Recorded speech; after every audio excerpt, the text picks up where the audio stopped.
ಮಂಡ್ಯದ ಶ್ರೀರಂಗಪಟ್ಟಣದಲ್ಲಿ ಮೂಡಲಬಾಗಿಲು ಆಂಜನೇಯ ಸ್ವಾಮಿ ದೇಗುಲ ಪುನರ್ ನಿರ್ಮಾಣ ಪ್ರತಿಜ್ಞೆ ಮಾಡಿ ಹನುಮಮಾಲಾಧಾರಿಗಳು ಬೃಹತ್ ಸಂಕೀರ್ತನಾ ಯಾತ್ರೆಯನ್ನು ನಡೆಸ್ತಾ ಇದ್ದಾರೆ. ಇತ್ತ ಅಂಜನಾದ್ರಿಗೆ ಲಕ್ಷ ಲಕ್ಷ ಹನುಮಮಾಲಾಧಾರಿಗಳು ಬರ್ತಿದ್ದಾರೆ.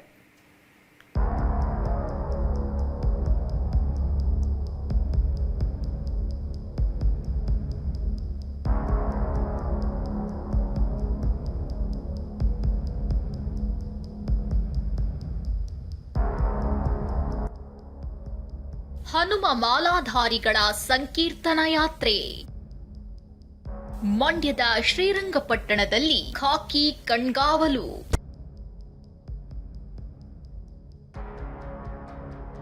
ಪೊಲೀಸರ ಸರ್ಪಗಾವಲು, ಸಿಸಿ ಕ್ಯಾಮೆರಾಗಳು, ಬೀದಿ ಬೀದಿಗಳಲ್ಲೂ ಬಾವುಟ ಬಂಟಿಂಗ್ಸ್. ಮಂಡ್ಯ ಜಿಲ್ಲೆ ಕೋಟೆನಗರಿ ಶ್ರೀರಂಗಪಟ್ಟಣ ಕೇಸರಿಮಯವಾಗಿದೆ. ಹಿಂದೂ ಸಂಘಟನೆಗಳ ನೇತೃತ್ವದಲ್ಲಿ ಇವತ್ತು ಶ್ರೀರಂಗಪಟ್ಟಣದಲ್ಲಿ ಹನುಮ ಮಾಲಾಧಾರಿಗಳ ಬೃಹತ್ ಸಂಕೀರ್ತನಾ ಯಾತ್ರೆ ನಡೆಯಲಿದೆ. ಮೂಡಲಬಾಗಿಲು ಶ್ರೀ ಆಂಜನೇಯ ಸ್ವಾಮಿ ದೇಗುಲ ಮರುಸ್ಥಾಪನೆ ಸಂಕಲ್ಪದೊಂದಿಗೆ ನಿಮಿಷಾಂಬ ದೇಗುಲದಿಂದ ಜಾಮಿಯಾ ಮಸೀದಿ ಮುಂಭಾಗದ ರಂಗನಾಥ ಸ್ವಾಮಿ ದೇಗುಲದ ತನಕ ಇವತ್ತು ಯಾತ್ರೆ ನಡೆಯಲಿದೆ. ಮಂಡ್ಯ, ಮೈಸೂರು, ಕೊಡಗು, ಹಾಸನ, ರಾಮನಗರ ಜಿಲ್ಲೆಗಳಿಂದಲೂ ಹನುಮ ಮಾಲಾಧಾರಿಗಳು ಬರ್ತಿದ್ದಾರೆ. ಬಿಜೆಪಿ ಜೆಡಿಎಸ್ ನಾಯಕರು ಯಾತ್ರೆಯಲ್ಲಿ ಭಾಗಿಯಾಗ್ತಿದ್ದಾರೆ. ಆದ್ರಿಂದ ಬಿಗಿ ಪೊಲೀಸ್ ಬಂದೋಬಸ್ತ್ ಕೈಗೊಳ್ಳಲಾಗಿದೆ. ದಾರಿ ಉದ್ದಕ್ಕೂ ಸಿಸಿ ಕ್ಯಾಮೆರಾ ಕಣ್ಗಾವಲಿರಲಿದೆ. ಮುಂಜಾಗ್ರತಾ ಕ್ರಮವಾಗಿ 1,000ಕ್ಕೂ ಹೆಚ್ಚು ಪೊಲೀಸರು ನಿನ್ನೆ ಯಾತ್ರೆ ತೆರಳುವ ದಾರಿಯುದ್ದಕ್ಕೂ ಪಥಸಂಚಲನ ನಡೆಸಿದ್ರು.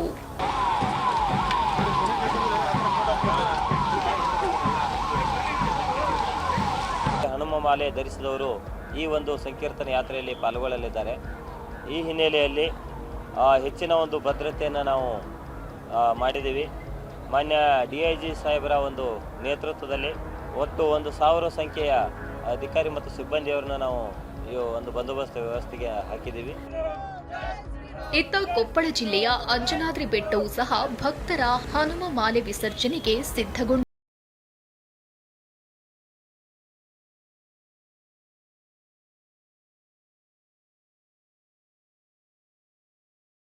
ಇಂದು ಲಕ್ಷ ಲಕ್ಷ ಭಕ್ತರು ಅಂಜನಾದ್ರಿಯ 575 ಮೆಟ್ಟಿಲೇರಿ ಭಜರಂಗಿಯ ದರ್ಶನ ಪಡೆಯಲಿದ್ದಾರೆ. ಮಾಲೆಯನ್ನ ಬೆಟ್ಟದಲ್ಲಿ ವಿಸರ್ಜಿಸಲಿದ್ದಾರೆ. ಅದಕ್ಕಾಗಿ ಜಿಲ್ಲಾಡಳಿತ ಎಲ್ಲಾ ಸಿದ್ಧತೆ ಮಾಡಿದೆ. ಬರುವ ಭಕ್ತರಿಗಾಗಿ ಉಪಹಾರ, ಊಟದ ಜತೆ ಪ್ರಾಥಮಿಕ ಚಿಕಿತ್ಸಾ ಸೌಲಭ್ಯದ ಜತೆಗೆ ಸಹಾಯವಾಣಿ ತೆರೆಯಲಾಗಿದೆ. ನಾನಾ ಧಾರ್ಮಿಕ ಕಾರ್ಯಕ್ರಮ ಜರುಗಲಿವೆ. ಅಲ್ಲದೆ ಪಟ್ಟಣದಲ್ಲಿ ಬಿಗಿ ಪೊಲೀಸ್ ಬಂದೋಬಸ್ತ್ ಕೈಗೊಳ್ಳಲಾಗಿದೆ. ಸುಮಾರು 2 ಅಡಿಷನಲ್ SPs, 20 DSPs, 35 ಇನ್ಸ್ಪೆಕ್ಟರ್ಸು, ಸುಮಾರು 70 PSIs, ಒಂದು 2,000 ಸುಮಾರು 2,000ರಷ್ಟು HCPCs, 6 KSRPಗಳು, ಆಮೇಲೆ 10 DRಗಳು. ಇಷ್ಟೆಲ್ಲ ಸಕಲ ಸಿದ್ಧತೆಗಳೊಂದಿಗೆ ನಾವು ಎಲ್ಲ ತಯಾರಿಗಳನ್ನು ಮಾಡ್ಕೊಂಡಿದ್ದೀವಿ.